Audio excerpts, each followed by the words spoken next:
Welcome to Burlap Teachers. Enjoy the video. You're starting now. Open the image and immediately duplicate the background so you keep an untouched original. Make sure layers are flattened or merged because indexed color works on one layer only. If your document is in CMYK, convert it to RGB first. Photoshop requires RGB or grayscale to make an indexed palette.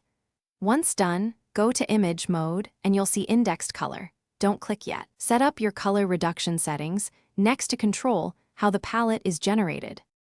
Now you enter the indexed color dialog to control how Photoshop builds the palette.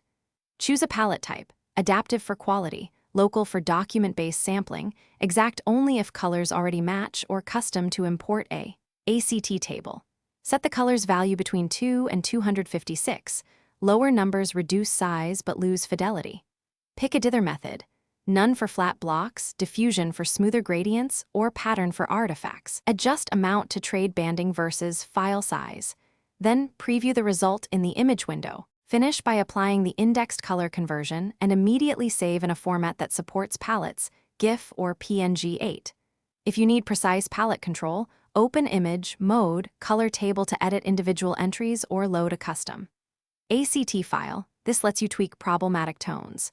Make sure to compare against your original. If the image looks posterized or banded, increase the color's count or switch dither to diffusion. If nothing helps, revert to your duplicated original and try a different.